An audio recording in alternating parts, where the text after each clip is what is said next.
Righto, really quickly, I'll go through the setting of the play, and really what is an important note for really all of Shakespeare's plays. So we know that Shakespeare is English. He presents his plays in England to English people, right? However, Romeo and Juliet, where's it set? Verona, right? So if you're not sure where that is, that's in Italy. Now, another important thing to consider is when is the play set? Because it's not always set in the present, and often in Shakespeare's plays it isn't.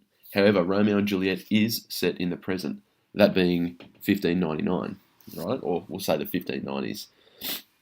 So what we need to consider now is how truly different Verona, so Italy, and London, England, would have been during 1590s, and why Shakespeare might have chosen his settings the way that he did, right?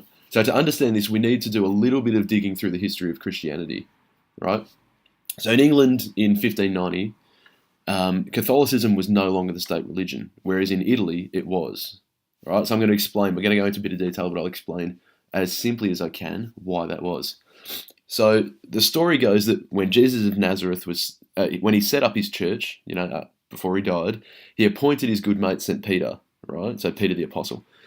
Now, so the original that's the original form of Christianity, right? Sometimes now referred to as the Church of St. Peter or the Catholic Church, right?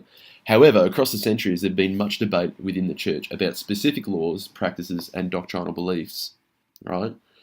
In the 12th century, there was a surge in resistance against the church. People spoke out against the church, some of its teachings, and argued for different ways. All right, those that were protesting, all right, were called Protestants. Okay, so you might have heard that word before, and I'll explain the distinction now.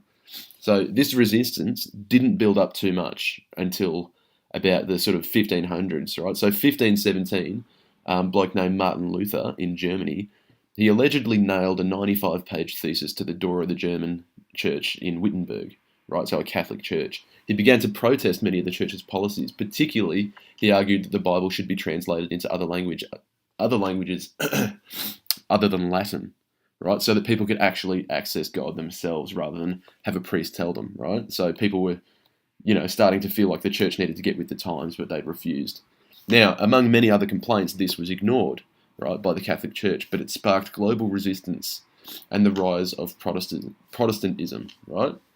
So they started printing pamphlets, they were pressed and posted all over the world, and they challenged the Pope's authority, and it undermined the Catholic Church, right? So as you guys might know yourselves, so famously in 1534 in England, when King Henry VIII wanted to annul his marriage to his wife Catherine of Aragon, the Pope refused, right? So he wasn't allowed to annul the marriage. He was basically, and the Catholic Church doesn't allow divorce, right? So from then on, the King declared that England will have its own church, separate from the Catholic Church, right?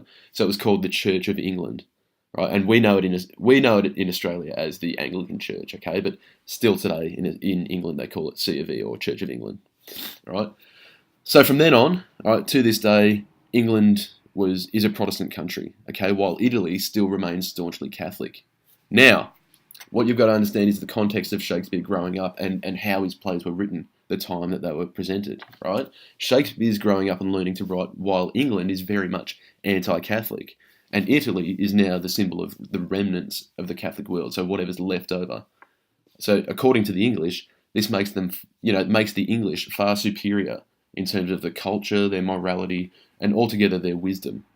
So in the 1590s, when Shakespeare's drafting his play, he chooses to set Romeo and Juliet where else but Italy, right? A place which represents the exotic, the foreign, and also the morally bankrupt Catholic world, according to them. It's basically a city rivalry that Shakespeare's playing to. Like, you could walk into any pub and get a good laugh at a Collingwood joke, or even here, I'm pretty safe if I want to tell some crazy story that might have happened at St Arnaud, right? So he's just playing up to that idea, that stereotype. Right, so the general idea is that if I want to tell a crazy, unrealistic story with, sex, murder, meddling priests, and suicide, I'd set it in another weirder time or place, because that stuff doesn't happen here, right? As it didn't quite happen in England at the time, right? And that's exactly what Shakespeare's doing, right? So it's not necessarily more plausible or realistic, right? But Shakespeare's he's playing on a cultural stereotype that allows him to tell a raunchy and far-fetched tragedy without turning people off.